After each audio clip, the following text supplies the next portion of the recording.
স্বাগত জানাচ্ছি আপনাদের দুজনকে রাজনীতির এই পিঠোপিঠের আজকের আয়োজনে।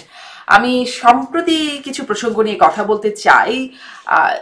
শুরু করি, আপনাদের দুজনের কাছে একই প্রশ্ন রাখতে চাই বা একই প্রসঙ্গে জানতে চাই। ব্যারিস্টার ফুয়াদ, আপনার কাছ থেকে শুরু করি যে আমরা সম্প্রতি দেখলাম ডক্টর মোহাম্মদ ইউনূস মাননীয় প্রধান উপদেষ্টা ঐক্যমত কমিশনে হাজির হয়ে তিনি বললেন যে ঐক্যমত হতেই হবে, দ্বিমতের কোনো জায়গা নেই, এরকম একটা অবস্থান তিনি জানিয়েছেন। তাহলে নির্বাচন সার্থক হবে না দ্বিমত রেখে সম্পূর্ণ হলে।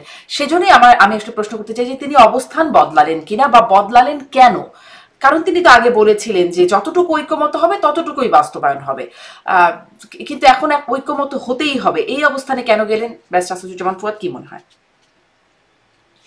ধন্যবাদ। আমার মনে হয় যে ওটাকে ওই সেন্সে নেয়ার দরকার নাই। আমি মিটিং এ ছিলাম।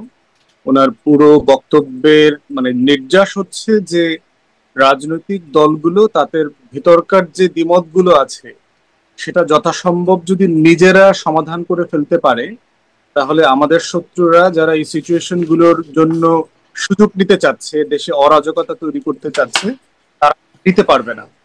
তো সেখানে তিনি ওই যে আলাদিনের চেরাগের কথা বলেছেন যে আমাদের যদি সুযোগ থাকে তাহলে কি আমরা কমটা করব না বেশিটা করব, যত বেশি করা যায় আর কি। এবং আপনি জানেন যে আমাদের অনুরোধে কমিশনের মেয়াদও 1 মাস বাড়ানো হয়েছে, যে যত বেশি নোক্তা দেয়া আছে, নোট অফ ডিসেন্ট, আপত্তি দেয়া আছে, এগুলো আলোচনা করে কমিয়ে নিয়ে আসা যায়, একমত হওয়া যায়, সব পক্ষ আরো ছাড় দিতে পারে কিনা, এই ব্যাপারগুলোতে উনি আসলে ওভারঅল বলেছেন আর কি, যে ব্যাপারটা এরকম না যে চাবুকের নিচে রাইখা যে বেটা সব বিষয় একমত হবে তাই না, আজকে রাতে খাবার দিব না আর কি, মানে মানে এরকম কোনো বিষয় না আর কি। এটা আমার কাছে মনে হয়নি আর কি। জি, আমি আপনার কাছে এই চাবুকের নিচে রাখার বিষয়টা নিয়ে আসবো, তবে আমি মুস্তাফিজের কাছ থেকে একটু শুনে নিয়ে আসি যে আপনার কি মনে হলো, অবস্থানের পরিবর্তন ঘটেছে কি কিছু, নাকি আগের মতোই আছেন, যতটুকু ঐক্যমত হবে ঠিক ততটুকুই বাস্তবায়ন, তার বেশিও না কখনো? জি,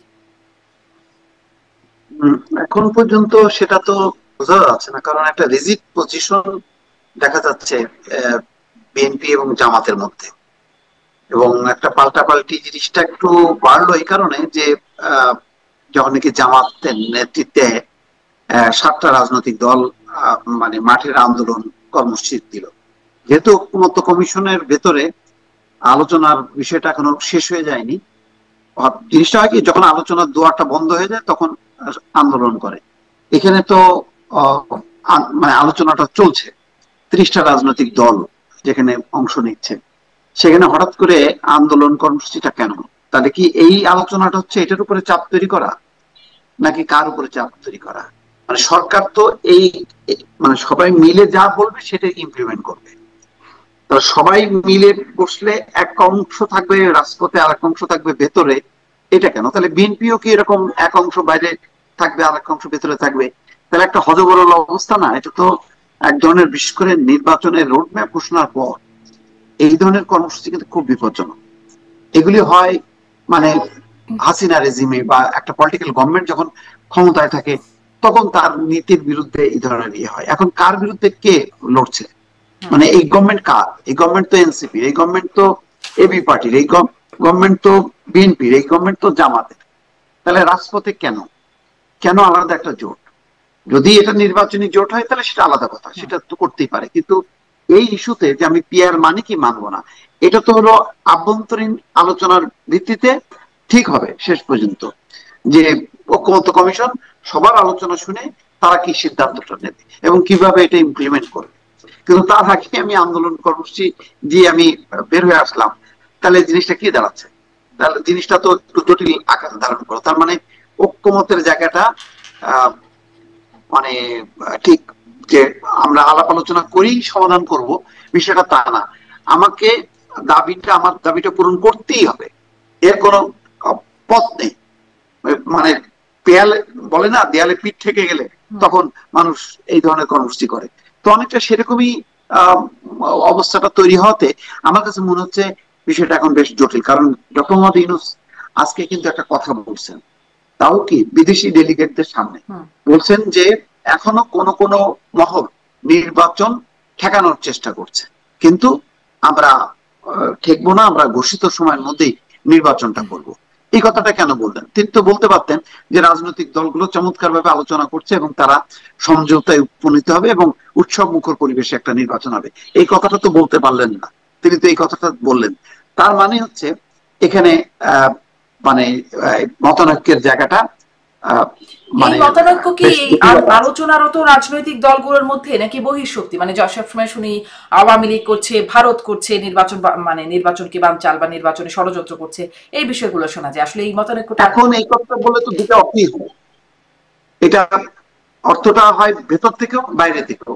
উনি নির্দিষ্ট করেননি যে কোন পক্ষ বাধা দিচ্ছে নির্বাচন অনুষ্ঠানে, মহল স্পষ্ট কিন্তু করে। আমার ধারণা যে এই পর্যায়ে যারা আন্দোলন করছে নিশ্চয়ই এই আন্দোলনটা সরকারের জন্য সুখকর না, বিএনপির জন্য সুখকর না। বিএনপি তো বলেছে, সালাউদ্দিন আহমেদ বলেছে যে আলোচনা চলা অবস্থায় এই ধরনের আন্দোলন অনভিপ্রেত, তবে তাদের গণতান্ত্রিক অধিকার আছে, এই কথাটা বলছে। কিন্তু এটা তো আমরা তো বোঝাই কখনো যায়। কখনো এবং সরকারের আজকে জন্য দেখলাম সুখকর আরিফুর আন্দোলনও মাহমুদ দেখেছি। চৌধুরী তিনি মোস্তফা ফিরোজ, একটু আমি ব্যারিস্টার ফুয়াদের কাছে যাচ্ছিলাম, কিন্তু এই প্রশ্নটা চলে আসলো, সরকারের জন্য সুখকর বা সরকার যেমনটি, যে আপনাদের নানান জনের বিশ্লেষণে অন্ততপক্ষে যেটা উঠে এসেছে, যে যেমন সরকারের আওয়ামী লীগকে নিষিদ্ধ করার যখন মানে আওয়ামী লীগকে নিষিদ্ধ করার একটা সিদ্ধান্ত হলো, চাপ প্রয়োগ করলো, সাথে সাথে নিষিদ্ধ করলো, মনে হলো যে একটা যোগসাজশ হলো। অনেকের বিশ্লেষণ ছিল এরকম যে সরকার চেয়েছে, মাঠের আন্দোলন হয়েছে এবং সেটি বাস্তবায়ন হয়েছে, সুখকর আন্দোলন। এটি যে সুখকর না, এটি আমরা কিভাবে নিশ্চিতভাবে বলতে পারি, মানে বর্তমানে আন্দোলন যেটি? না, এটা আমার আমি সেটা মনে করি না। এটা এক ধরনের চাপের মুখে। ওই সময় যদি বিএনপি আবার মানতো যে তারা কোনো দল নিষিদ্ধ করার পক্ষপাতী না, তাহলে কিন্তু জিনিসটা সংঘাত হতো। বিএনপি কেন জানি মানে বেশ একটু ডিফেন্সিভে খেলছে আর কি, তারা সংঘাতে যাচ্ছে না, কিন্তু বিষয়টা তারা গ্রহণও করছে না। আমি যেটা মনে করি যে এটার একটা আন্তর্জাতিক ঝুঁকি আছে, কারণ বাংলাদেশের নির্বাচন তো শুধু বাংলাদেশের না, এর সাথে একটা বৈশ্বিক বিষয় জড়িত আছে, যার কারণে আজকে দেখেন ইউরোপীয় ইউনিয়ন দৌড়ঝাঁপ করছে। কেন কালকে জামাতের সাথে বসলো, আজকে কেন বসলো? কেন এই পশ্চিমা দেশগুলো দৌড়দৌড়ি করছে, তাদের মধ্যে অনেক রকম শঙ্কা তৈরি হচ্ছে এই নির্বাচনকে ঘিরে। সামনে কারা ক্ষমতা আসছে, তাদের পলিসিটা কি হবে, সেটা কতখানি তাদের পশ্চিমা দেশের যে গণতান্ত্রিক যে মডেল আছে সেই মডেলের সাথে সামঞ্জস্যপূর্ণ হবে কি হবে না, ও তারা হয়তো বুঝতে চাচ্ছে। এর ফলে তাদের মধ্যে একটা উদ্বেগও আছে। কারণ আপনি কোন রাজনৈতিক দলকে যদি নিষিদ্ধ করেন আন্তর্জাতিকভাবে, এটা কিন্তু একটা যদি প্রশ্ন হয়, তাহলে কিন্তু সবচেয়ে বিব্রতকর অবস্থার মধ্যে পড়বে কিন্তু ডক্টর মোহাম্মদ ইউনূস, যার মূল বেসটা কিন্তু পশ্চিমা বিশ্ব। সেই পশ্চিমা বিশ্বটা কি এটা অ্যালাউ করবে কিনা? কারণ তারা তো জাতিসংঘের একটা রিপোর্টে আমার মনে আছে যে তারা গণহত্যার একটা বিস্তারিত বিবরণ দিয়ে বলছে যে গণহত্যায় যারা জড়িত শুধু তাদের বিচার হবে, কিন্তু কোনো দলকে বিচার করা যাবে না। তো এই সুপারিশটা কি ডক্টর মোহাম্মদ ইউনূস জানেন না? জানেন। এখন ওনার আমলেই যদি উনি এটা ইমপ্লিমেন্ট করেন, তখন আন্তর্জাতিক মহলের কাছে তো উনি কি জবাবদিহি করবেন? সেই কারণে দেখেন বিএনপিও একটা বিব্রতকর অবস্থার মধ্যে বলছে যে কোন দলকে যদি নিষিদ্ধ করতে চান তাহলে এটা আইনের আশ্রয় নেন। আইনে কি বলে, আদালতে যান, কিন্তু নির্বাহী আদেশে যাতে এটা না হয়। তো আবারও সেই প্রশ্ন, আমার কোন ধারণা দলকে না নিষিদ্ধ করবেন না, ডক্টর মোহাম্মদ ইউনূসও তো এই কথাটা বলেছিলেন।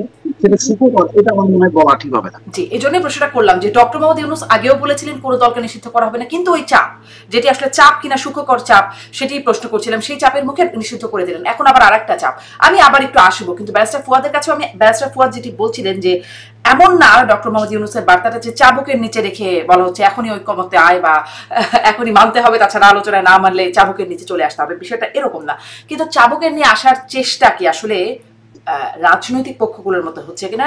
মোস্তফা ফিরোজ যেটি বলছিলেন যে জামাত রাজপথে আন্দোলন করছে এবং আন্দোলনকে বিক্ষোভ করছে, সেজন্য মানে জামাত কি এখন চাবুকের নিচে আনতে চায় আলোচনার টেবিল থেকে রাজপথে গিয়ে? দেখেন, রাজনৈতিক দলগুলোর সাথে আমার আনুষ্ঠানিক মিটিং কথাবার্তা বলে এটা কখনো মনে হয় নাই যে তারা আসলে ফেব্রুয়ারির নির্বাচন চায় না, অথবা নির্বাচনে অংশগ্রহণ করবে না, অথবা কোনোভাবে পিছিয়ে দেবার চেষ্টা করতেছে, এইটা মনে হয়নি। বাট যেটা মনে হয়েছে সেটা হচ্ছে সবার তো নিজস্ব রাজনীতি আছে, সবাই তো চাইবে তার ভোট বাড়ানোর জন্য, তার সিট বাড়ানোর জন্য। আপনাদের মনে থাকার কথা যে ঐকমত্য কমিশন গঠিত হবে, সেটা তো গত বছর ডিসেম্বরে ঘোষণা দেওয়া হয়েছিল। তারপরে কি বিএনপি বড় বড় সমাবেশ মহাসমাবেশ করে নাই? বিএনপির অ্যাক্টিং চেয়ারম্যান কি ডেডলাইন দেয় নাই যে নির্বাচনের দিন তারিখ ঘোষণা করতে হবে? করেছে তো। এটা কেন করেছে? তার পলিটিক্স। একটা রাজনৈতিক দল নির্বাচন চাবে, চাইতে পারে, 1000 বার চাইতে পারে, কোনো সমস্যা নাই। এখন এই জন্য এখন একই রকম ভাবে কি ব্যারিস্টার ফুয়াদ, একই রকম ভাবে কি? কারণ আমি প্রশ্নটা এই জন্য করছি, নির্বাচন চাইছে সরকারের কাছে এই জন্য দাবি নিয়ে তারা সমাবেশ করছে, কিন্তু এখানে বিক্ষোভ করছে জামাত এবং ইসলামী আন্দোলনগুলো। বিক্ষোভ কার, মানে বিক্ষোভ তো ক্ষোভের প্রকাশ, এই ক্ষোভটা কার বিরুদ্ধে দেখাচ্ছে? সরকারের বিরুদ্ধে। চাপটা কাকে দিচ্ছে? বিএনপি যেমন সরকারকে চাপ দিচ্ছিল নির্বাচন আদায়ের জন্য, এই চাপটা কাকে দিচ্ছে? জামাত এবং ইসলামী দলগুলো। রাজনীতির স্বার্থ কার কার উপরে থাকে? একটা হচ্ছে রাষ্ট্রকে কন্টিনিউয়াসলি বলা যে আপনারা যেভাবে দাবি দাওয়াগুলোকে, রাজনৈতিক মতামতগুলোকে হালকা করে দেখছেন, অথবা কমিশনে যান, কমিশনে গিয়ে নিজেরা আলাপ করে নেন, নিজেরা কোনো দায়িত্ব নিচ্ছেন না, এটা একটা বক্তব্য দেওয়া তাদের পক্ষ থেকে যে আমরা চাই আপনারাও ডিসাইসিভলি এখানে রোল প্লে করেন, ভূমিকা নেন। আবার দ্বিতীয়ত হচ্ছে ইকুয়ালি পলিটিক্যাল পার্টিগুলোকেও চাপ দেয়া যে আসলে একটা কনসেনসাসে আসা, যেখানে যেখানে ছাড় দেওয়ার সুযোগ আছে সেখানে সেখানে ছাড় দেয়া।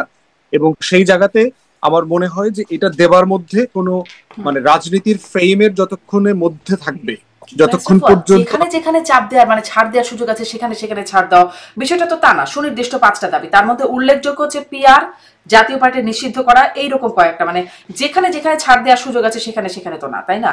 সুনির্দিষ্ট 5টা জায়গা যেটা দিতে হবে। বললাম ভিতরে যে যেখানে ছাড় দেবে, এই 5টার ভিতরে সবাই তো সব জায়গায় ছাড় দেবে না। যেখানে যেখানে যার ছাড় দেওয়ার সুযোগ আছে এবং এই ছাড় দেওয়ানোর জন্য সরকার কিভাবে কাকে নেগোশিয়েট করবে, কার সাথে কোন শর্তে, ব্যাকএন্ডে তো অনেক নেগোসিয়েশন হয় যে ভাই আপনি এটা মেনে নেন, আপনি এটা মেনে নেন, আপনি এটা মানলে আপনার লাভ, আপনি এটা মানলে দেশের লাভ। এই নেগোসিয়েশন গুলো সরকারকে তো ব্যাকএন্ডে কোনো না কোনো ফর্মে করতে হয়। তাহলে সেটা করবার জন্য তো সরকারকে মনে করিয়ে দেয়া যে ভাই আপনারা আপনাদের দায়িত্ব পালন করেন। আমি ইন প্রিন্সিপাল এই কর্মসূচিগুলোর মধ্যে আমি কোনো সমস্যা দেখি না। বিষয় হচ্ছে যারা কর্মসূচি দিচ্ছেন তারা সতর্ক আছেন কিনা সাফিসিয়েন্টলি যে এই কর্মসূচির আড়ালে যেই যেই অরাজকতা তৈরি করবার চেষ্টা যারা যারা করছেন তারা কোনো সুযোগ নেবেন কিনা, এইটা হলো গুরুত্বপূর্ণ বিষয়। এবং এই সীমানাটা মাথায় রাখা, কারণ দেখবেন যে এরকম এই দাবিগুলোর অনেকগুলোর সাথে কিন্তু আমরা এবি পার্টিও একমত, কিন্তু আমরা তো কর্মসূচিতে যাচ্ছি না। আমরা প্রেস ব্রিফিং করব, টকশোতে মতামত তৈরি করব, সরকারের সাথে বসবো, কথা বলবো, কমিশনে যাব, বিএনপির সাথে দ্বিমত করব, ইনডোরে করব, আউটডোরে করব, যেই যেই ফর্মে কথা বলার সুযোগ আছে আমরা করছি এবং আমরা করব। এখন প্রশ্ন হচ্ছে, এবং আপনার সত্ত্বেও তো এই বিষয়গুলো নিয়ে আমি নিজেও অনেকবার কথা বলেছি, যে এর কোনো ইস্যুটা এমন ইস্যু না যেটা নিয়ে গত 1 বছর আমরা কথা বলি নাই, বলছি। কিন্তু যারা ওই কর্মসূচি দিয়েছেন এটা তার তো রাজনীতি। যেভাবে আপনার মনে থাকার কথা, ফিরোজ ভাইয়ের সাথে এই ব্যাপারে আমার অনেক কথা হয়েছে, নির্বাচনের দিন তারিখ নিয়ে আমাদের তো ব্লাড প্রেশার পারে নাই।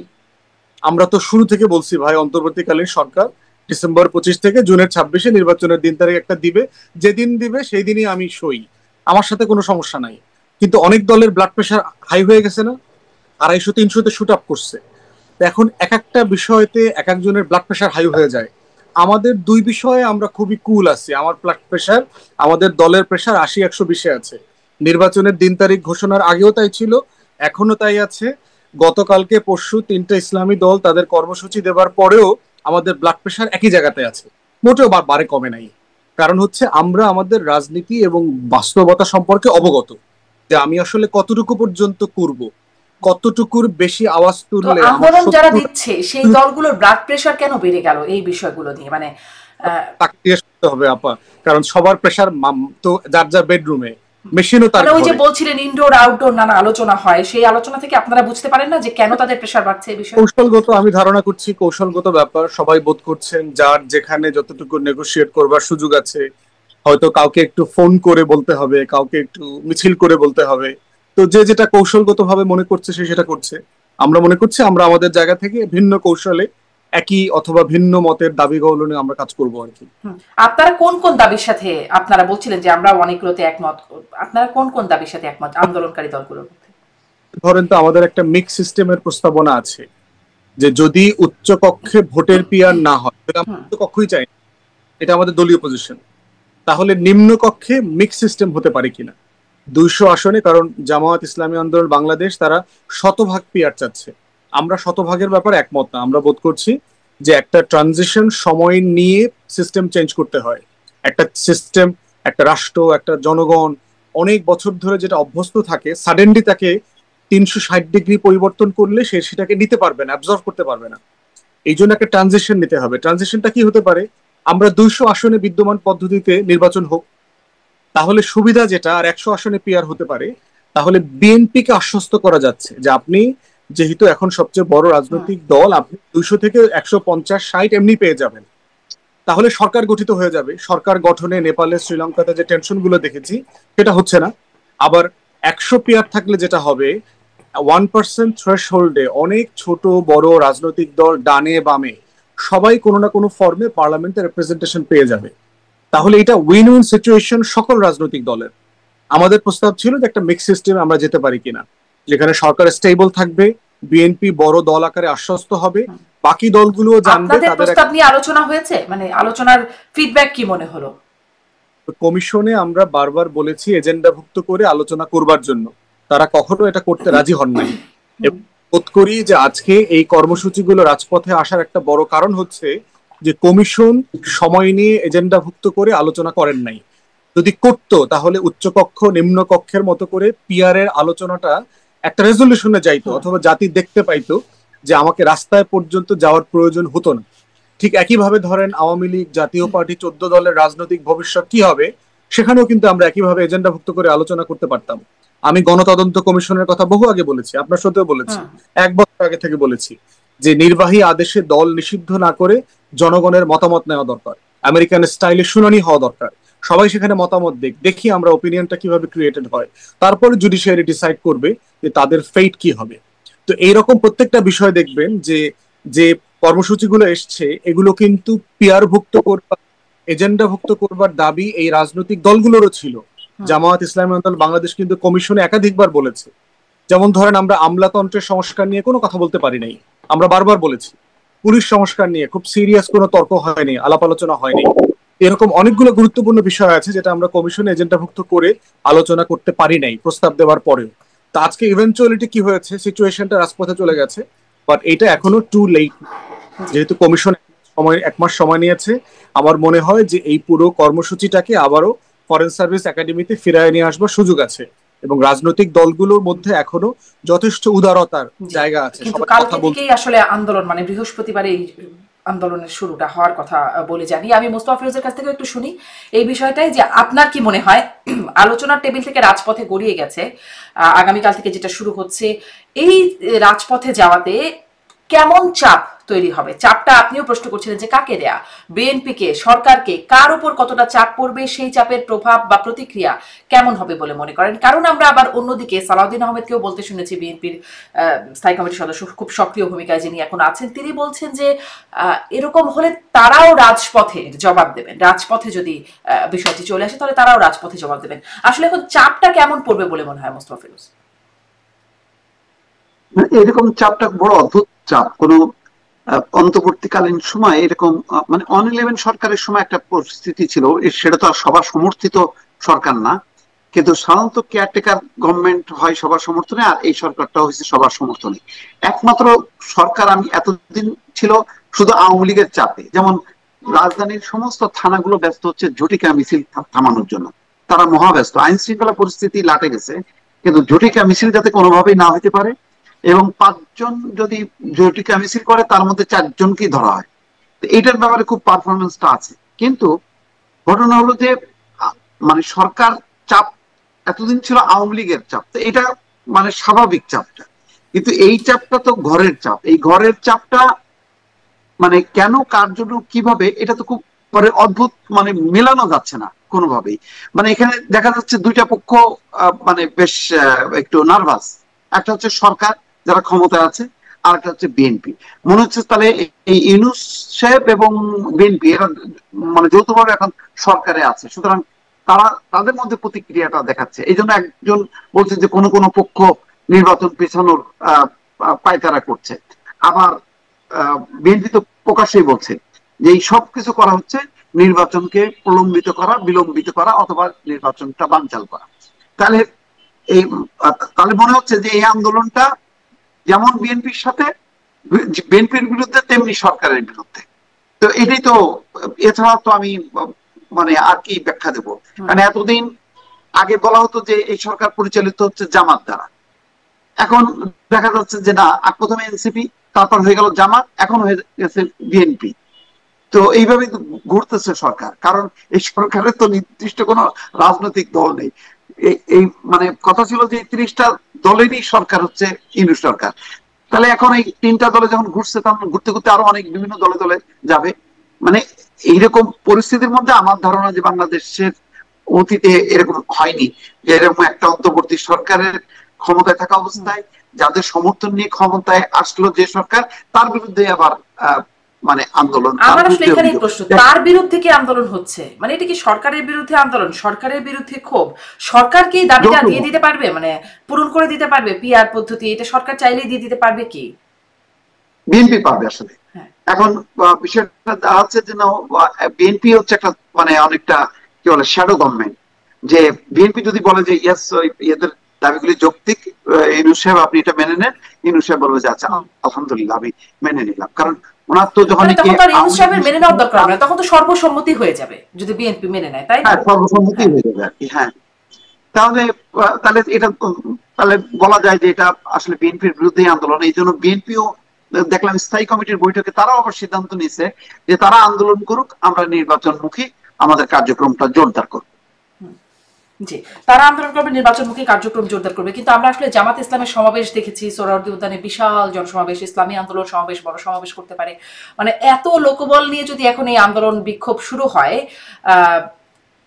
বা শক্তির প্রদর্শনী শুরু হয়, তাহলে আসলে পরিস্থিতিটা কোথায় যাবে? ব্যারিস্টার ফুয়াদের কাছ থেকে একটু এটা জিজ্ঞাসা করি যে এরকম রাজপথে যেটি শোনা যাচ্ছে, জনাব সালাউদ্দিন আহমেদ বলছেন যে আমরাও তাহলে রাজপথে এটা প্রশ্নের এই উত্তরটা দিব, এরকম যদি হয় তাহলে পরিস্থিতি কি হতে পারে? চলে গেল তো আলোচনার টেবিল থেকে, আলোচনার টেবিলে তো আটকে রাখা গেল না, আলোচনার টেবিল থেকে রাজপথে চলে গেল, এখন রাজপথে যদি আবার মুখোমুখি হয় তাহলে পরিস্থিতিটা কোথায় গিয়ে দাঁড়াবে? আমার মনে হয় মুখোমুখি হবে না, যেটা হচ্ছে যে আপনার রাজপথে প্রেশার ক্রিয়েট করার একটা টেকনিক তো এখানে সার্টেনলি আছে আর কি। এবং বিএনপি এখন পর্যন্ত যে সিদ্ধান্ত নিয়েছে আমি বোধ করছি এটা ওয়াইজ। ফিরোজ ভাই যেটা বললেন আর কি, যে তারা এটা কাউন্টার করে রাজপথে না নামাটাই তাদের জন্য কল্যাণকর হবে। কারণ এই কোনো ধরনের কেওয়াস যদি লাগে, দিন শেষে দায়টা কিন্তু বিএনপিকে নিতে হবে। কারণ এই জামাত সহ অন্যান্য দলগুলো তখন যেটা বলবে যে কমিশনেও তারা কোনো বিষয় একমত হচ্ছে না, জুলাই সনদে তারা বাস্তবায়ন করতে দিচ্ছে না, আবার রাজপথেও আমাদেরকে কথা বলতে দিচ্ছে না এটার বিরুদ্ধে, তখন দিন শেষে মানে বড় দল আকারে বিএনপির দায়টা অনেক বেড়ে যাবে। কিন্তু কিন্তু দায় কেন হবে? আপনিও তো বলেন যে একমত হতে হবে, এমনটা না, গণতন্ত্রের সৌন্দর্যই হচ্ছে দ্বিমত রাখা। তাহলে দায় কেন দেয়া যাবে? তারা একমত, তারা এটা মানছে না, একমত হচ্ছে না, মানে এটা এর মধ্যে দায়ের কি আছে? আর ফেব্রুয়ারিতে বিএনপি ছাড়া ক্ষমতায় যাওয়া অথবা ক্ষমতা হারানোর মতো আর কোনো দল নাই। অতএব ফেব্রুয়ারি মাসে কারো যদি কিছু হারানোর থাকে এবং কারো যদি আসলে বোটা দাগে কিছু পাবার থাকে, সেটা বিএনপির। বাকিরা কিন্তু হচ্ছে কার কেকের পিস কতটুকু বড়, সেই পিসটা একটু বাড়ানো যায় কিনা, এই বাড়ানোর লড়াইটা চলছে এখানে। কিন্তু পুরো কেকটা পাবার যে লড়াই, সেটা কিন্তু আসলে পাবার সম্ভাবনা সবচেয়ে বেশি, এন্টাইটেলমেন্ট অথবা রিয়েলিটি হচ্ছে বিএনপির। তাই বিএনপি একটা রিস্ক ফ্যাক্টরে আছে, সে চাইলে ক্ষমতায় যেতে পারবে, সে চাইলে ক্ষমতা হারাইতেও পারবে। দুইটা রিয়েলিটির মাঝখানে বিএনপি রয়ে গেছে। এই জন্য বিএনপির দায়টা একটু বেশি, যে তাকে অত্যন্ত মানে সচেতন ভাবে, অত্যন্ত কৌশলে এগুলোকে রিয়াক্ট করতে হবে। তা না হলে যেটা হবে যে আলটিমেটলি দায়ের জায়গাটা বিএনপির কোর্টে চলে যাবে আর কি। এটা আমার আপনার দেয়ার বিষয় না, কারণ জনগণকে বোঝানো হবে তো এইভাবে যে কমিশনে কোনো কিছু একমত হচ্ছে না কেন। এবং আমি যে গ্রামে গঞ্জে ঘুরে আসলাম, আপনার গত এক সপ্তাহ এক্সটেন্সিভ সফর করে আসছি, গত এক সপ্তাহ আমার আমার বরিশাল 3 আসনে গ্রামের সাধারণ মানুষের মুখ থেকে কথা শুনেছি যে এই ইউনূস সরকার কোনো সংস্কার করতে পারছে না এই বিএনপির জন্য, সাধারণ মানুষ বলছে। এখন প্রশ্ন হচ্ছে এইটা কি আসলে সত্য মিথ্যার বিষয় না, বিষয়টা হচ্ছে পারসেপশন। কিন্তু ব্যারিস্টার ফুয়াদ, বিএনপি আবার শুনে আসে গ্রামের মানুষের কাছ থেকে, বিএনপির সাথে যখন কথা হয় কারোর সাথে, তারা আবার বলে আমরা দেশে দেশে মানুষের দ্বারে দ্বারে যাচ্ছি, আমরা শুনে আসছি যে মানুষ নির্বাচন চায়, মানুষ চায় যা হবে সেটি নির্বাচিত সরকার এসে যেই সংস্কার করতে হবে সেটি বাস্তবায়ন নির্বাচিত সরকার করবে। বিএনপি আবার দেখি এরকম বলে যে তারা এরকম শুনছে। ভাই 20 কোটি মানুষের দেশ তো, ওই আমার সাথে যার দেখা হয় তার সাথে তো আবার তাদের দেখা হয় না। এখন কত মানুষ, কতজনের মত। আবার বাঙালিও তো ধরেন নগদে বিকাশে খাওয়া সোনার বাংলার মানুষ না, আমারে দেখলে একরকম বলে, আবার আপনারা দেখলে বলবে, ফিরোজ ভাইরা দেখলে আরেক রকম বলবে, সবাইরই সে খুশি রাখে।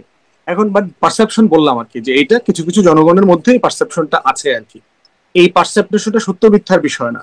যখন দলগুলো এরকম 2টা 3টা 4টা দল যখন একসাথে হয়ে এটা কন্টিনিউয়াসলি বলা শুরু করবে, তখন কিন্তু এটা একটা মানে অর্গানাইজড মানে রিয়েলিটিতে পরিণত হবে যে হ্যাঁ এটা আসলে সত্য, দেশের মানুষ এভাবে বিশ্বাস করা শুরু করেছে। এবং দেখেন জাকসুর নির্বাচনে কিন্তু আমরা দেখেছি যে অর্গানাইজড ক্যাম্পেইন ওয়ার্ক করে, পারসেপশনকে মানে রিয়েলিটিতে প্রমাণ করে ফেলা হয়েছে। অতএব এটা সম্ভব, এটাকে কোনোভাবে ছোট করে দেখবার সুযোগ নাই। বাট আমরা বোধ করছি বিএনপি বড় দল আকারে তার এখানে সর্বোচ্চ কৌশলী এবং ছাড় দিয়ে যতটুকু সম্ভব দলের ঊর্ধ্বে উঠে একটা ন্যাশনাল ইন্টারেস্টের জায়গায় আসা দরকার। সবাইকে সর্বোচ্চ ছাড় দিয়ে এই কাজটা করা দরকার। এবং গণ অভ্যুত্থানের সবাইকে যদি আপনি ইকুয়ালি অ্যাকনলেজ করেন যে সবাই গুরুত্বপূর্ণ পক্ষ, সবাই আগামী ফেব্রুয়ারি ক্ষমতার অংশীদার কোনো না কোনো ফর্মে, এই জায়গায় যেতে পারলে আপনার দেখবেন যে নেগোসিয়েশনটা ইজি হয়ে যাবে। এবং সেটা পলিটিক্যাল পার্টিস গুলোর মধ্যেই করতে হবে এবং এটা করা সম্ভব। নেগোসিয়েশনের মধ্যে আসলে কার কেকের পিসটা কত বড় সেটিও নির্ধারণ হয়ে যাবে নেগোসিয়েশনের মাধ্যমে। আমি জনাব মোস্তাফিজ আপনার কাছে একটু শুনতে চাই যে এই জাকসু নির্বাচনের পর নিঃসন্দেহে জামাত শিবির মনে করতেই পারে যে তাদের একটা বড় শক্তির জায়গা আছে, এবং হয়তো মনেও করছে, তাদের কথার টোনেও সেটা বোঝা যাচ্ছে যে এটা পিআর এখন হতেই হবে, একদম প্রত্যয় যুক্ত কথাবার্তা বলছেন জামাতের নেতারা, বা তারা এখন রাজপথে আন্দোলনে যাচ্ছেন, তাদের সাথে জোট করতে যাওয়ার সম্ভাবনাময় ইসলামী দলগুলো। এবং সেদিন দেখছিলাম একটা টকশোতে শিশির মনির, জামাতের আইনজীবী, তিনি বলছিলেন যে শুধু ইসলামী দলগুলোই নয়, সামনে এনসিপি যাবে, গণ অধিকার পরিষদের মতো এরকম আরো কিছু দল যাবে, মানে আরো সম্পৃক্ততা দল এর মধ্যে থাকতে পারে বলে এটি জানা যাচ্ছে। আবার তাদের তো রাস্তা, আমি যেটি বলছিলাম, সোহরাওয়ার্দী উদ্যান সহ বিভিন্ন জায়গায় জনসমাবেশে দেখা গেছে যে জনসমাবেশ করলে তারা প্রচুর লোক সমাগম করতে পারে। এই যে নানান যে দিক, নানান শক্তির জায়গা, এটি আসলে আপনার কাছে এই প্রশ্নটি করছিলাম, আবারও করি, বিএনপির উপর কেমন চাপ তৈরি হবে বলে আপনি মনে করছেন? যদি বলে কত নাম্বার বিপদ সংকেত বিএনপির জন্য? বিএনপি আস্তে আস্তে একটু বিপদটা টের পাচ্ছে, এটা সত্য। কারণ জাকসু নির্বাচনে দীর্ঘদিন থেকে যে পরিকল্পিতভাবে জামাত শিবির কাজ করেছে তার ফলটা তারা পেয়েছে। নতুবা দেখেন, এত বড় গণ অভ্যুত্থানের পর যারা অভ্যুত্থানের নেতা, যারা সরকারে ঢুকলো, তাদের কিন্তু কোনো অস্তিত্বই নেই। এবং এখন ওই তাদের কি ছাত্র সংসদ না কি নাম যেন, সেটা বিলুপ্ত করার সিদ্ধান্ত নিচ্ছে তারা। তাহলে পরিস্থিতিটা বোঝেন, এটা আসলে ম্যাটার করে না। ম্যাটার দেখেন, এর আগের ডাকসুতে ছিল ছাত্র অধিকার পরিষদ নতুন, এই এতে তো নামই নাই, তাদের নাম উড়ে চলে গেছে। তার মানে আসলে আলটিমেটলি রাজনীতি যেটা, সেটাই আসলে টেকসই হয়, বাকিগুলি কিন্তু কোনো টেকসই না।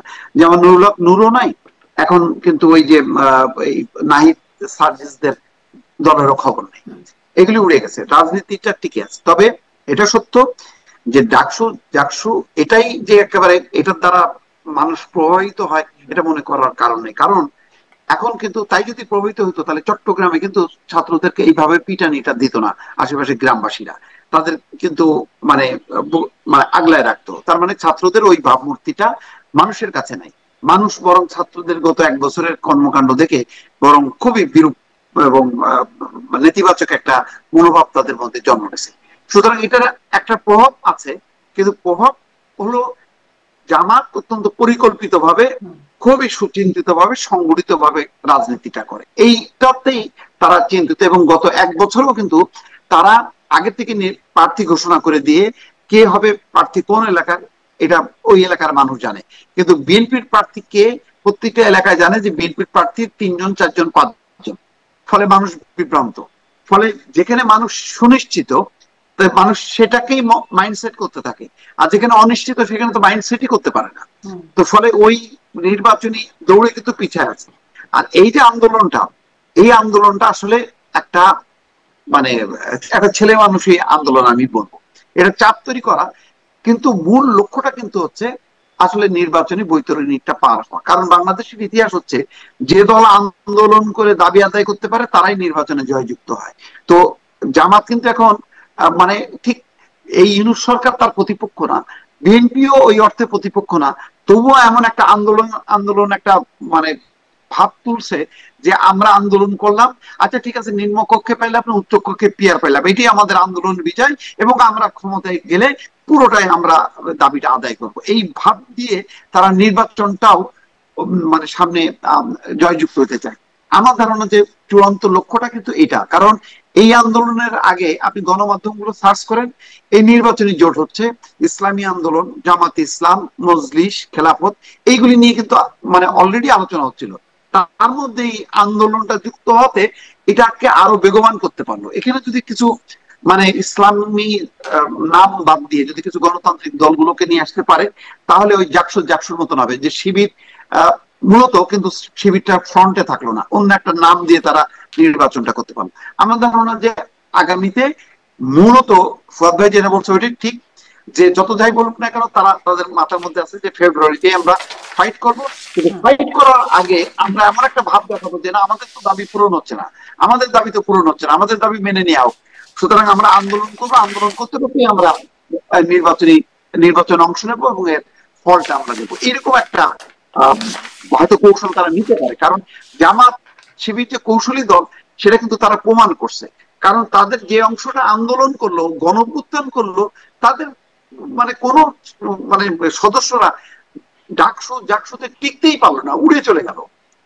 তার মানে তাহলে রাজনৈতিক কৌশলটাই সঠিক ছিল জামাতের শিবিরের।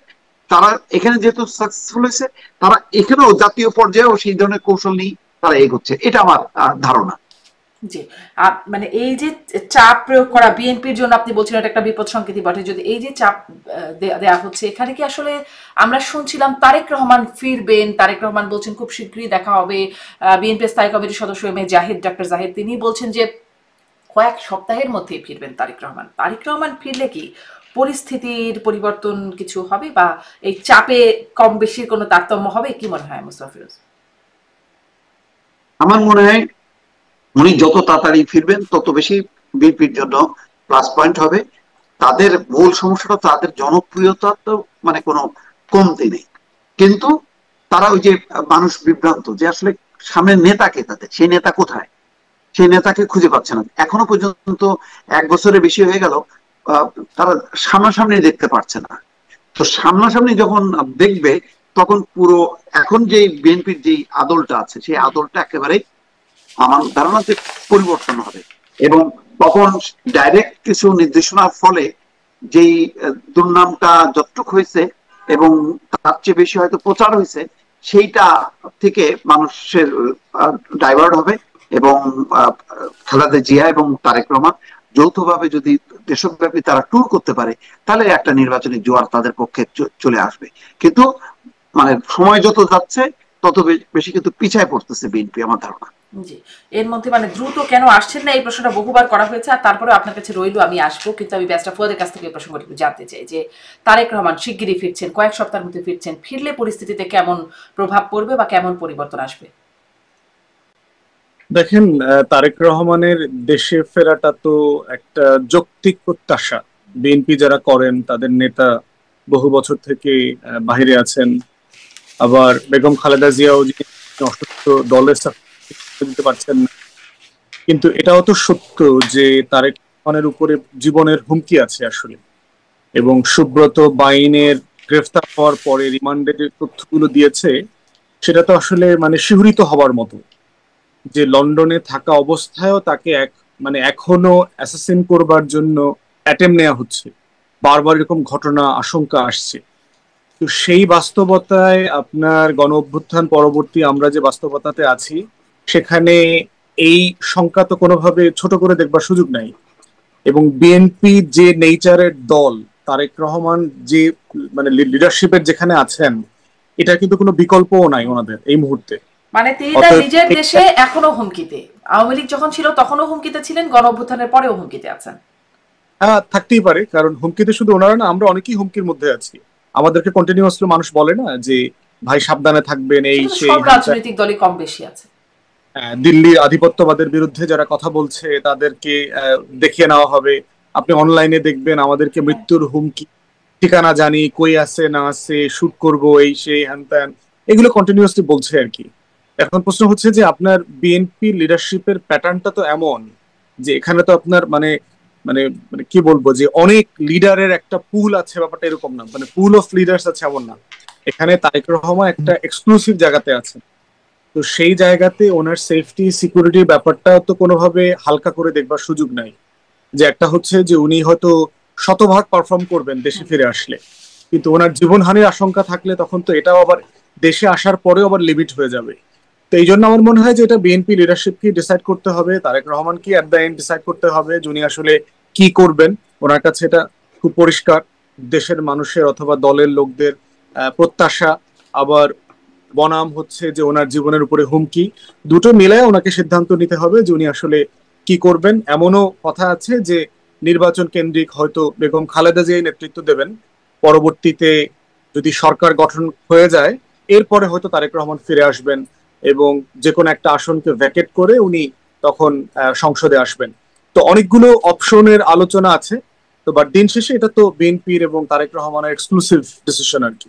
জি, এক্সক্লুসিভ ডিসিশন বটে। সেই ডিসিশনটা কেন সেটা নিয়ে প্রশ্ন বারবার করি। ওই যে আপনি বলছিলেন যে নিরাপত্তার যে হুমকির ব্যাপার, আমরা দেখছি যে কেউ দেশের ভেতরে নিরাপদ না, জনাব তারেক রহমান, আবার আমাদের উপদেষ্টারা তারা আবার দেশের বাইরে নিরাপদ না, গেলে হামলার শিকার হচ্ছেন নানান রকম। মাহফুজ তো আমেরিকায়, লন্ডন যেখানে যাচ্ছেন শিকার হচ্ছেন। আসিফ নজরুলকেও আমরা দেখেছি, তিনিও একরকম আক্রমণাত্মক পরিস্থিতির শিকার হয়েছেন। মানে নিরাপত্তা বিষয়টা এরকম জায়গায় এসে দাঁড়াচ্ছে কেন, সেই জায়গাটি আমি ব্যারিস্টার ফুয়াদ একটু ছোট করে আপনার কাছে প্রশ্ন রাখলাম, কিন্তু মোস্তফা ফিরোজের কাছে ওই বিষয়টা শুনে নিব আমি যে বেগম জিয়ার নেতৃত্বেও হতে পারে সামনের নির্বাচন, এবং বিএনপির ভেতরে কি কোনো আসলে নেতৃত্ব নিয়ে কোনো ক্ল্যাশ যাকে বলে সেরকম কিছু আছে কি? এটা নিয়েও শোনা যায় বিভিন্ন সময়, আসলে কি আছে? মানে আগে শুনতাম, মোস্তফা ফিরোজ একটু বলি, আগে শুনতাম আম্মা গ্রুপ আছে, ভাইয়া গ্রুপ আছে, আছে কি আসলে এরকম কোনো দ্বন্দ্ব জানেন? না, আমার ধারণা যে এখন আর নেই। এখন তারেক মানে আগে রহমানের ছিল। নেতৃত্বে একটা নিরঙ্কুশ, আগে ছিল, একসময় আচ্ছা। ছিল। সিনিয়ররা কমফোর্ট ফিল করতেন না তারেক রহমানের কাছে, এরকম একটা ধারণা ছিল। হয়তো তাই, বাস্তব তাই, এটা স্বাভাবিক, বয়সের ধর্ম। তো এখন আমার ধারণা সেটা নেই। এটা এখন এই জায়গাটা তারেক রহমান প্রতিষ্ঠা করছে, তার লিডারশিপটা, এটা নিয়ে কোনো প্রশ্ন নেই। কিন্তু যেটা হলো তারেক রহমানের ওই যে সিকিউরিটি বিষয়টা দেখেন, ওই যে লুৎফুজ্জামান বাবর স্বরাষ্ট্র মন্ত্রণালয়ে গেলেন, তো কেন, নিশ্চয়ই এমন কিছু তথ্যপত্র আছে, ওই যে সুব্রত বাইন আহ সহ আরো কিছু নিশ্চয়ই গ্রুপ আছে, সত্য আর আমাদের কাছে পরিষ্কার না। সেই জায়গাতে থ্রেটটা এখনো পর্যন্ত সরকার নিশ্চিত করতে পারছে না। কারণ এখন যে পুলিশের যে অবস্থাটা, সেই পুলিশ তো সাধারণ মানুষকে নিরাপত্তা দিতে পারে না, সেখানে ভিআইপি দেরকে নিরাপত্তা দেবে। বিশেষ করে তারেক রহমান নানান কারণে অনেকেরই টার্গেট, সুতরাং এই জায়গাটা তারা এনশিওর হতে চায়। কারণ এখন যদি কোনো ভাবে যদি তারেক রহমান আক্রান্ত হয়, তাহলে ওই জায়গাটা কিন্তু বেগম খালেদা জিয়া পূরণ করার মতন শারীরিক স্বাস্থ্যগত অবস্থা নেই। বেগম খালেদা জিয়া কি করতে পারেন, প্রতীক হিসেবে হয়তো 4-5টা ডিভিশনে বড় জোর যেতে পারেন, বা পারবেন কিনা আদৌ সেইটুকু আমার সন্দেহ আছে। তো এই অবস্থায় এখন বিএনপির আসলে অবস্থা হলো তারেক রহমান ছাড়া আর কোনো গতি নেই। কিন্তু এটা তো আর কালেকটিভ ওই লিডারশিপটা না যে ঠিক আছে তারেক রহমান নাই আরেকজন, এরকম তো ওই জায়গাটা পূরণ করার মতন অবস্থা নেই। সুতরাং একটা ঝুঁকির জায়গায় কিন্তু আছে, কিন্তু এটা সত্য, বাস্তব। জি, মানে সেই ঝুঁকির জায়গাটা তো সব নেতাদেরই, মানে আমরা দেখেছি পতিত সরকার প্রধান যিনি ছিলেন তিনিও বারবার এরকম 19 বার না 17 বার বা 21 বার এরকম হামলার শিকার হয়েছেন। এই নিরাপত্তা বিষয়ে আমি একটু ব্যারিস্টার ফুয়াদ আপনার কাছে জানতে চাইছিলাম যে নিরাপত্তাটা আসলে কোথায় আছে? আমাদের দেশের নেতাদের এই অবস্থা হয়ে যাচ্ছে কেন? মানে কেউ দেশে আসতে পারছেন না, কেউ বিদেশে গেলে ঝামেলা হচ্ছে। আমি একটু বর্তমান উপদেষ্টাদের কথাই জিজ্ঞাসা করি, বাইরে গেলেই যে এই সমস্যায় পড়ছেন, এই প্রশ্নটা কিন্তু উঠছে বিভিন্ন সময়, বিভিন্ন জন জিজ্ঞাসাও করছে। আমি দেখলাম যে সরকারে থাকতে বাইরে গেলে এই অবস্থা হচ্ছে। তখন তো একটা সরকারি, তারপরেও একটা নিরাপত্তা থাকে, যখন সরকারে থাকবেন না তখন কি হবে? দেখেন, এইটা তো আমাদের রাষ্ট্রের যে টক্সিক পলিটিক্যাল কালচার এবং এই যে মানে একটা দূষিত রাজনৈতিক পরিবেশের ভিতরে আমাদের ছেলেমেয়েরা বড় হয়, সে যখন বিদেশে যায় সে তো একটা ছোট্ট বাংলাদেশ মাথার মধ্যে করে নিয়ে যায়। এই জন্য দেখবেন যে আমরা যখন বিদেশে যাই চিৎকার করেই কথা বলি, জোরে কথা বলি, আমরা বাংলাদেশে যেভাবে কথা বলি। আমরা যখন খাইতে বসি আমরা কিন্তু গাদা গাদা ভাত আপুস গুপুস করে খাই, দেখবেন ওখানে ওইভাবে খাই। তারপরে দেখবেন আমরা যখন হাঁটি এখানে সেখানে ময়লা ফালানোর খাইসলত দেখবেন, মানে অনেক চেষ্টা করলেও দেখবেন মানে মনের ভুলেই কলার ছোলাটা ডান দিকে বাম দিকে চলে যায়, রাস্তায় চলে যায়, বিনটা চোখে পড়ে না। তো তারপর দেখবেন আমরা যখন বাইরে যাই আমরা ডাইরেকশন দেখে ম্যাপ দেখে পথ চলতে অভ্যস্ত না। আমরা দেখবেন যে গাড়িতে যখন উঠে বসি, বাইরে থেকে বাংলাদেশ থেকে যখন আসে, আমার মনে আছে আমরা সবসময় পিছনের সিটটাতে গিয়ে বসতাম, কারণ যিনি গাড়ি চালায় তাকে সবাইকে শুধু ড্রাইভ তো এখন আপনি হয়তো ড্রাইভার, কিন্তু আপনি তো আমেরিকান সেন্সে এখানে শুরু বাংলাদেশি সেন্সে ড্রাইভার না আর কি। হুম। তো এই কালচারাল যে একটা রিয়ালিটির ভিতরে আমরা বড় হই, এই সমস্যাগুলো আমরা ওখানে নিয়ে, তারপরে হচ্ছে রাজনৈতিক দলগুলো এই সমস্যাগুলো পোষে। দেখবেন যে পৃথিবীর অনেক দেশ আছে, যেমন ধরুন ইন্ডিয়ারও দেখবেন তার কোনো শাখা সংগঠন আপনি ইয়েতে পাবেন না, বিদেশে পাবেন না। পাকিস্তানের দেখবেন কোনো রাজনৈতিক দলের শাখা সংগঠন নাই। বাংলাদেশের আছে 2 দলেরই, এবং ছোটখাটো দলেরও আছে। এবং এই ছোটখাটো দলগুলো যেটা করে, সে যেহেতু একটা ছোট্ট বাংলাদেশ মাথায় করে ওখানে বিমানে করে নিয়ে গেছে, সে ওখানে গিয়ে ওই বাংলাদেশের রাজনীতিটা করে। লন্ডনে টাওয়ার হ্যামলেটসে বসে করে, নিউ ইয়র্কে জ্যাকসন হাইটে গিয়ে করে, রোমে, মিলানে, প্যারিসের বিভিন্ন জায়গায় জায়গায় রেস্টুরেন্টে বাঙালি পাড়াতে একত্রিত হয়ে সে একটা ছোট্ট বাংলাদেশ ভাবে। এবং পাশের দোকানদারের মালিক হচ্ছে আওয়ামী লীগ, এই মালিক হচ্ছে জামাত, ওই মালিক হচ্ছে বিএনপি, অমুক কম্পিউটারে হইলো সে যাইতে পারবে, অমুক কম্পিউটারের দোকানে সে যাবে না। এই যে টক্সিক রিয়ালিটির ভিতরে আমরা বড় হয়েছি, এটা হলো এটার একটা দীর্ঘমেয়াদী আপনার ট্রমা, এটা আমাদের মধ্যে রয়ে গেছে আর কি। তো যতদিন পর্যন্ত রাজনৈতিক দলগুলো এটা নিয়ে অ্যাড্রেস না করবে যে তার দলের নেতা কর্মীরা বাহিরে কিভাবে আচরণ করবে করবে না, নির্বাচন কমিশন তো বলে দিয়েছে যে বাহিরে কোনো রাজনৈতিক শাখা থাকবে না, যেটার সাথে আমরা একমত যে আসলে কোনো শাখা উচিত না। সবাই বাংলাদেশি আকারে থাকবে, দল আকারে থাকবে না। এখন দেখবেন আমেরিকাতে আপনার এই যে দেখবেন যে আমেরিকান বাংলাদেশি যারা আছে তারা হলো বিএনপি আমেরিকান, তারা আওয়ামী আমেরিকান, জাতীয় পার্টি আমেরিকান, শুধু বাংলাদেশি নাই দেখবেন। ইংল্যান্ড ও ইউরোপে একই অবস্থা দেখে আসছি আর কি। সো এই টক্সিক রিয়ালিটিতে আমরা একসময় জাস্টিফিকেশন খুঁজি। সে যেহেতু আমার নেত্রীকে এখানে অপমান করছে, তো তাকে আমি লন্ডনে যাওয়ার পরে জুতা মারবো। সে যেহেতু আমার নেতাকে এখানে মিথ্যা মামলা দিছে, আমি তাকে দেখলে ওইখানে জড়ায়া ধরবো, তার টাই ধরে টান দিব, তার আটকাবো, গায়ে হাত তুলবো। তো এই রাজনৈতিক ইস্যুগুলো আমাদেরকে এখানে অ্যাড্রেস করতে হবে, কারণ দেশের বাইরে এতে আমাদের দেশের সম্মান, মর্যাদা এগুলো নষ্ট হচ্ছে। কিন্তু অ্যাড্রেস তো আসলে করা যাচ্ছে না, এবং অ্যাড্রেস করা মানে সামনে দীর্ঘমেয়াদী এটার একটা পরিণতি কেমন বা আপনাকে উস্কায় দেওয়া হচ্ছে। অ্যাড্রেস তো কেউ করছেই না, উস্কায় দিচ্ছে। শেখ হাসিনার বক্তব্য শুনলে দেখবেন একরকম, এর আগে আমরা বিভিন্ন দলের এরকম নেতাদের বক্তব্য শুনেছি, ব্রাসেলসে গিয়ে ওরে আটকাও, ব্রাসেলসে ওরে জুতা মারতে হবে, ডিম মারতে হবে।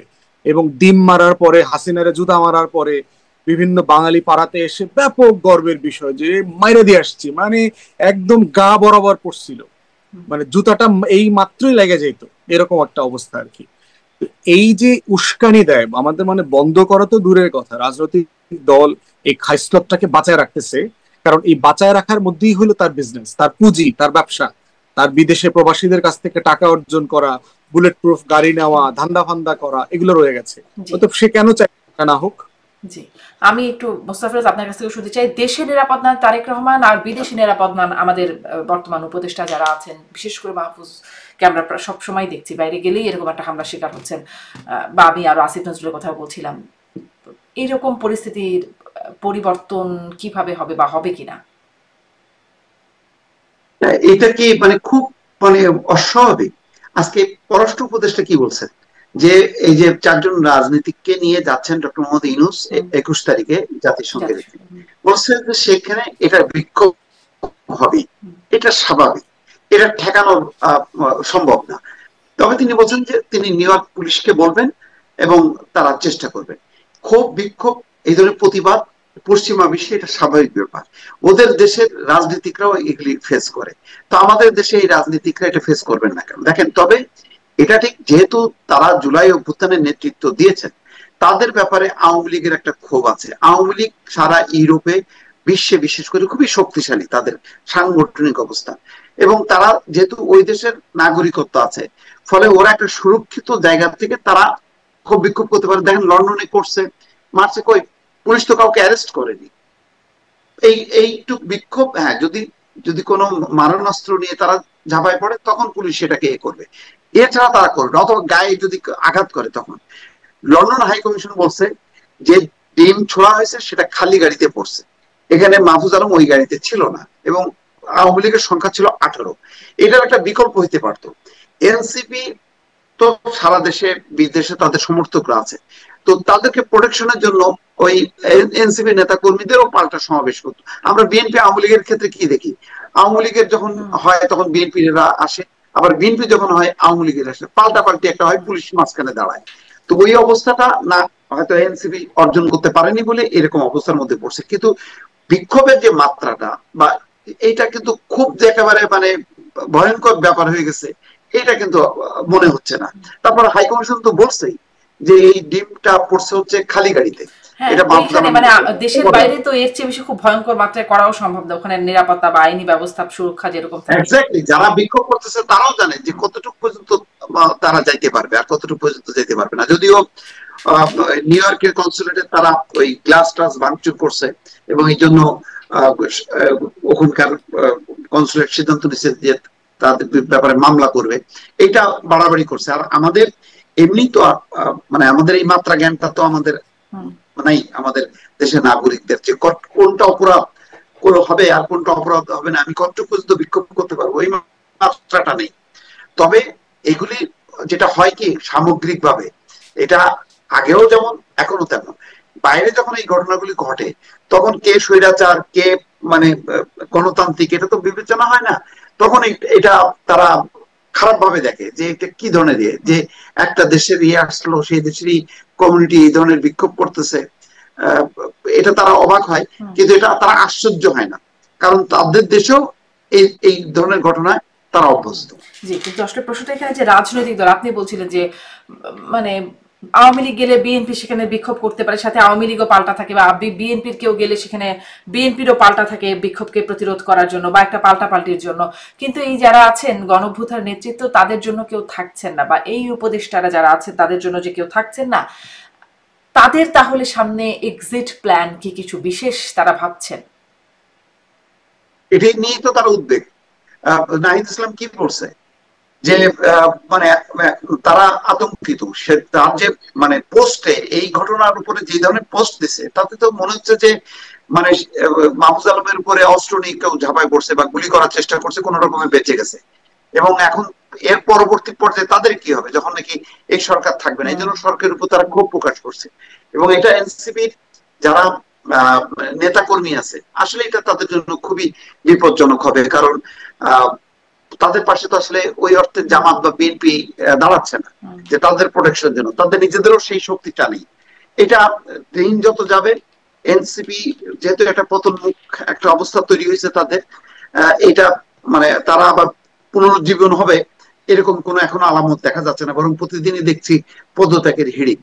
তো সুতরাং দিন শেষে বিদেশে মানে দেশে এবং বিদেশে সব জায়গায় এই নেতাদের জন্য, জুলাই অভ্যুত্থানের এই নেতাদের জন্য একটা ঝুঁকি কিন্তু এটা বাড়ছে, এটা সত্য। এটা একটা ঝুঁকির জায়গা দেখছেন যে তাদের পাশে আসলে কেউ নাই, অন্যান্য দলগুলো নিজেদের পাশে নিজেরা থাকছে, কিন্তু এই নেতৃত্বদের পাশে, গণঅভ্যুত্থান নেতৃত্বদের পাশে কেউ নাই। সামনে আরো অনেক প্রসঙ্গ আসবে।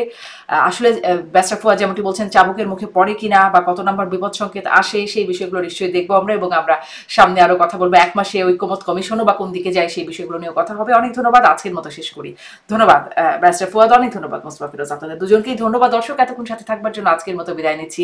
IBTV US এর নিয়মিত আয়োজন রাজনীতির এপিঠ ওপিঠ থেকে।